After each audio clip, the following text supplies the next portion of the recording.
right, so we've got a huge stack of research here all about carding. Yeah. I have to admit, when I first saw this topic, I was picturing, holiday cards. Right. But we're talking about something much more serious Yeah. than just sorting through greeting cards. No, this is the kind that can really drain your bank account. Exactly. If you're not careful. So carding, for anyone who's not familiar, we're talking about a type of financial fraud where criminals are using stolen credit card or debit card information to basically make purchases that they shouldn't be making. Unauthorized purchases. Unauthorized purchases. Yes. And it seems like anyone who uses a card these days, which is pretty much all of us, Right. is a potential target. Pretty much. Yeah. So you've sent over some research here, and we're going to really dive deep into this Yeah. and try to help people understand what's going on, because you've included some pretty surprising methods here. Yeah. I mean, we've got everything from just straight up raiding mailboxes to like really sophisticated online scams. Yeah. So where do we even begin with all this? I think, well, the process usually follows a pattern. Okay. It starts with how the criminal gets the information, Okay. and then how they actually use the information, and then how they get rid of it. Okay. But the most fascinating part is how they initially get the data. Yeah. And data breaches and skimming devices are still a big way that people get this information. Right. But we're also seeing more and more social engineering tactics. Social engineering, so that sounds more like psychology than like tech skills. It is. Yeah. You're exactly right. It's about manipulating people into giving up their information Wow. through like phishing emails or phone calls. Okay. So they're really kind of playing on like our good nature almost. Yeah. Like we want to be helpful, so they're taking advantage of that. They impersonate a bank or a friend in need, Right. and they try to trick you into giving up your information. Oh, wow. That's really sneaky. So once they actually have your card information, then what?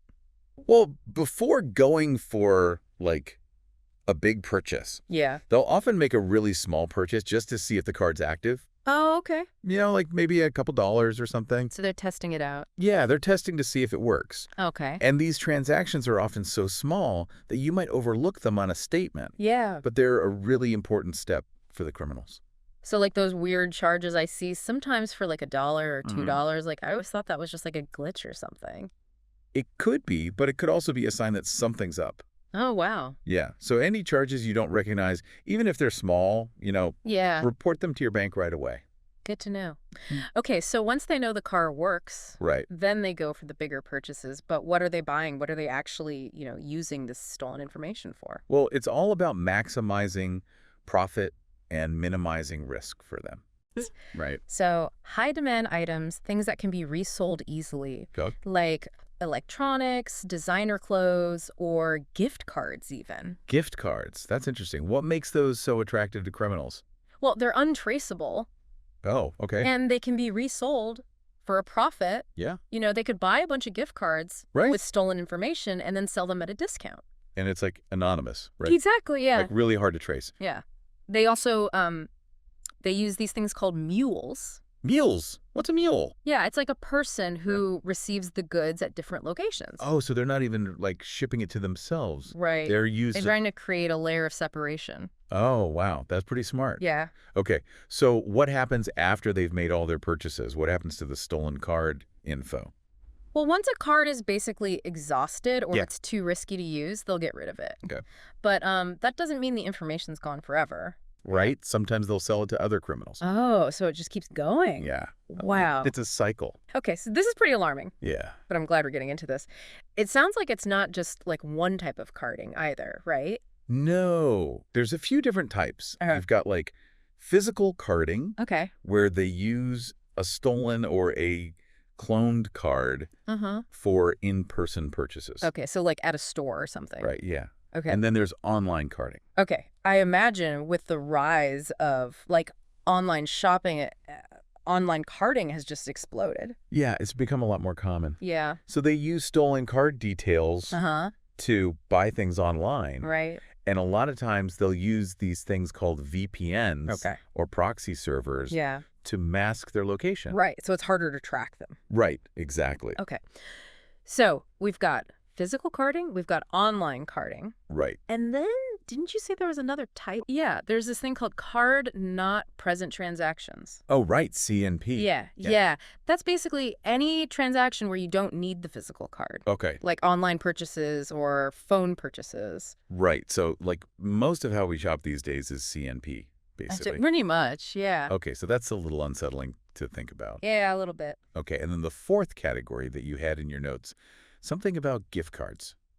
Yeah, so gift card carding. Okay. It's basically a subset of online carding, Okay. but it's becoming more popular. Really? Yeah.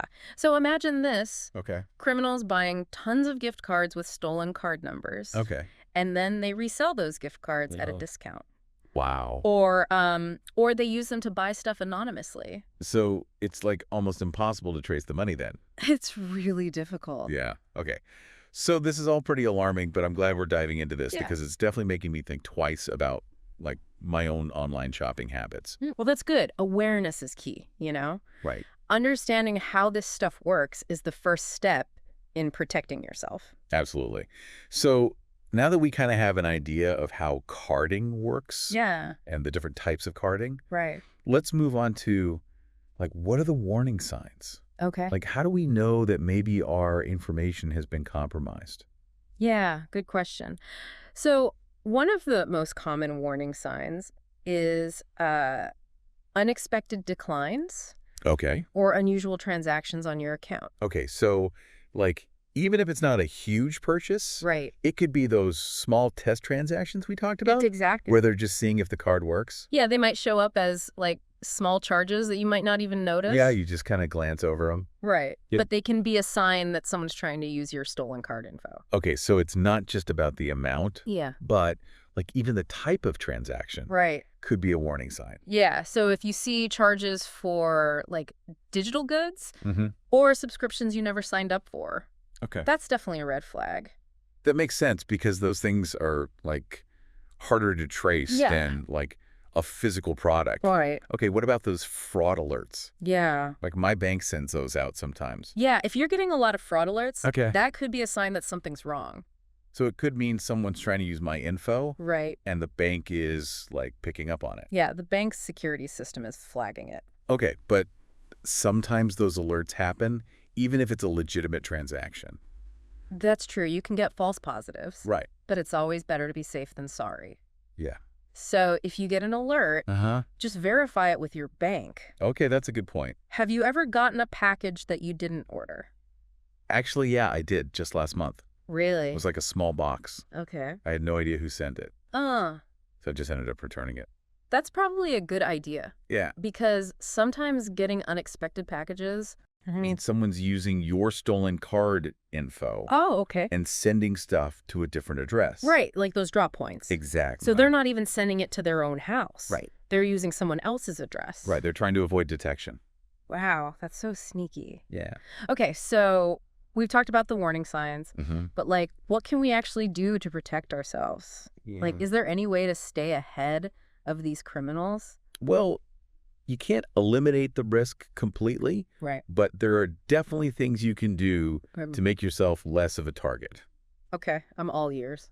So the most important thing is to regularly check your bank statements and your credit card statements. Okay. Don't just like look at the total, Yeah. actually look at each individual transaction. Oh. Make sure you recognize everything. And if there's something you don't recognize, Yeah. report it to your bank right away.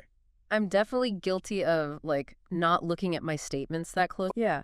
It's easy to forget. Yeah. But in this case, you really got to be vigilant. Okay, so regular statement checks. Got it. Yeah.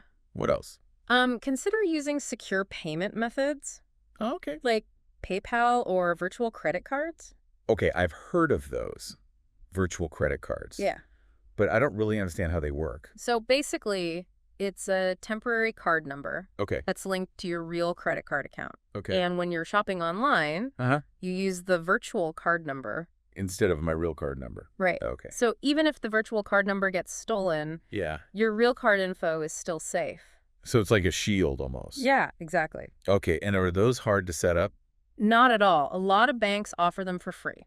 Oh, wow. Okay. You can usually create a new virtual card number for every purchase, Wow. or you can set spending limits, Okay. or even expiration dates. Oh, that's really smart. Yeah. Okay, I'm definitely going to look into that. Yeah, good idea. What are those transaction alerts?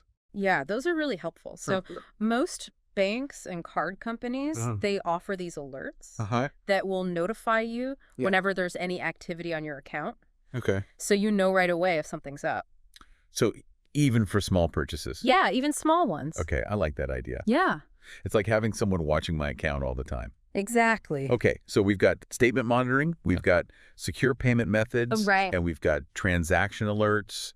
Anything else we should be doing? Yeah, be careful about using public Wi-Fi. Okay. It's really convenient, Right. but it's not secure. Okay. So if you're using public Wi-Fi, hackers can potentially intercept your data. Okay, so like at a coffee shop or something? Yeah, at a coffee shop, the airport, anywhere that has public Wi-Fi. So I use it for like browsing, checking emails. Yeah. But I never do like any online banking That's good. on those networks. Yeah, stick to your mobile data Okay. or your home network. Right, where it's more secure. Exactly. Okay, good to know. And speaking of security, let's talk about passwords. Oh, yeah, passwords. Yeah. I struggle with those. I know, it's hard to remember all of them. Yeah.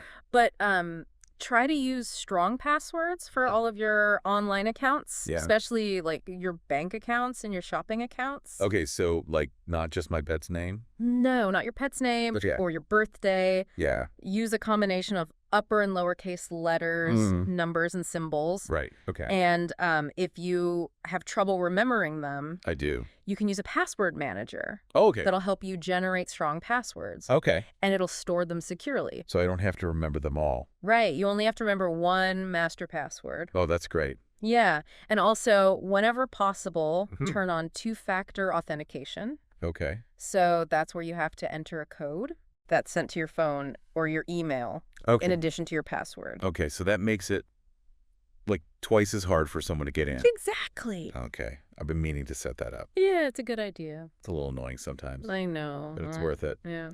Okay, so we're using strong passwords. Yep. We're avoiding public Wi-Fi. Right. And we're being careful about who we share our information with.